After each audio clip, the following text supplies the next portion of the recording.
Welcome po sa aking vlog. Ayan po, ang vlog ko po ngayon ay sa Palaspas, sa Sampaguita. Yung kahapon po, ano po yun eh. Kahapon po, Palm Sunday. Ayan po, nagulat ako.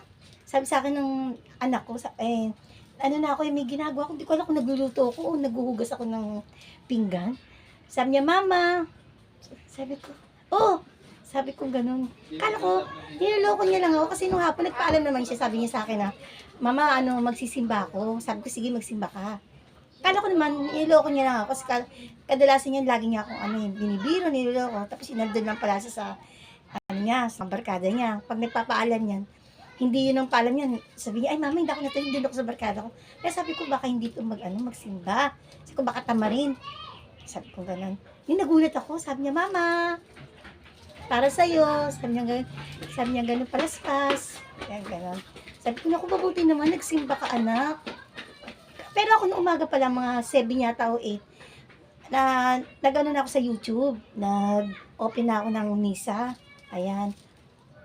Araw-araw po, hindi po nagsisinungaling. Araw-araw, nagmimisa po ako sa YouTube. Kasi nga, di ba, yung nangyayari sa natin, yung panahon, yung mga crisis, yung mga, yung mga, sa Middle East, ayan, tapos, basta kahirapan, kaguluhan, kaya sabi ko, ayoko ma-stress, ayoko, pag nanonood ako ng news, at saka kahit sa FB, makikita mo lahat ng mga news, sabi ko, ayoko ma-stress, palagi po ako nakikinig po ako ng misa, ayan, natutuwa ako, sabi ko, nagdasal ka, anak. Marami kang pinagdasal. Gumaganon lang. Ayan, cute nga, oh. Dalawa to. Yung isa yata, binigay niya sa pinsan niya.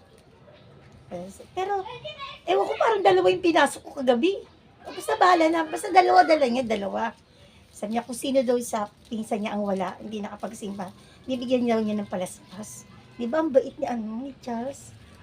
Sabi niya kung sino doon hindi bibigay niya. Kaya alam ko dalawa tong hawak ko kagabi. Ayan. Hindi lang yun. Meron pa rin akong gustong pasalamatan. Yung birthday din po ng aking kapatid, nung 27. Hindi po kami nakapunta ng Manila. Binati ko na lang siya sa nag-miss call, ganyan.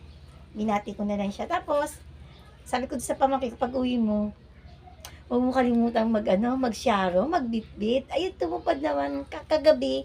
May dala-dalang spaghetti, lumpia, at saka biko. Paborito ng ate ko yung biko. Kahit na anong mga namin, kahit anong mga event namin, mga okasyon, may yan. Meron siyang biko. Pasko, bagong taon, nagawa ng biko yan. Kaya tuntua ako sa ate ko, sabi ko ganun. Talagang, nagmana siya kay nanay. Ako din, gumagawa din ako ng biko, pag pag may okasyon din. Gumagawa ako ng biko, pero siya talaga, ang dalas niyang gumawa. Matrabaho yun eh. Latik, Sabi ko, okay, ate ko. Ang sarap. Thank you, ate. And, belated happy birthday. I love you, ate.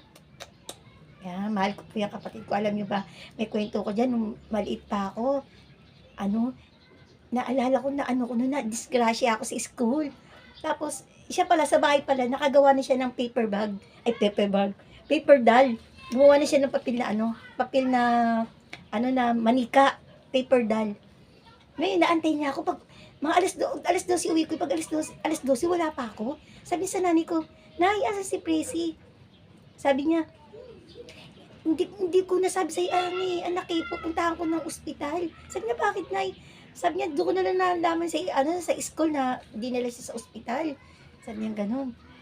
Ganito po, kaya po ako nadala ng ospital. Yung kaklase ko po, doon sa koridor, madulas pa yung koridor. Tapos na yung klase namin, uwian na. Hinila ako, lika, Presi, laro tayo. Maglalaro daw kami doon sa playground sa baba. Paghilan niya sa akin, nadulas ako.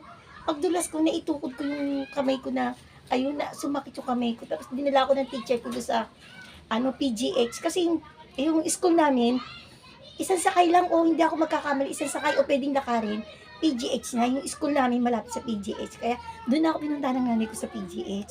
Ngayon yung kapatid ko umiyak, kaya yung ate ko umiyak siya kasi sabi niya, "Nani, meron akong ginawang paper dahil kay Presi. Pag uwi niya, maglalaro daw kami ng manika. Yung manikang papel. Yung manika, yung papel, gugupitin niya yun ng korting tao, tapos pati damit. Yung damit, ano din, papel din. Ang galing na ate ko gumawa ng damit na pambabae. Kaya yun, ayan, ate ko, mahal ako niyan. Hindi ako matiis niya kahit nung nag-asawa kami pareho. Pag ako nagigipit, alam mo, nung nag-asawa ko, nagipit ako. Hindi ko alam kung panganganak ba yun. Oo, sa panganganak yata yun. Nagipit ako dahil magbabayad kami sa ospital. Siya naman, yung asawa niya, si kuya, nasa Korea. Alam niyo ba, hindi pa dumating yung pera ng kuya ko. Naisanla ng ate ko yung kwintas niya. Sinanla ng ate ko yung kwintas niya para lang sa akin na maibayad sa ospital. Dahil kulang yung pera namin mag-asawa. Ayan. Ayan, ganyan kabait ang ate ko. Ayan, sana po nagustuhan yung aking kwento, yung aking mini vlog. Ayan po, itong darating na Huwebes Santo saka Biyernes Santo. Huwebes Santo, Biyernes Santo. Wala pa akong vlog. Wala pa akong sayaw, wala akong ganito. Yan, Word of God lang ang may ipopost ko, Word of God. Ayan.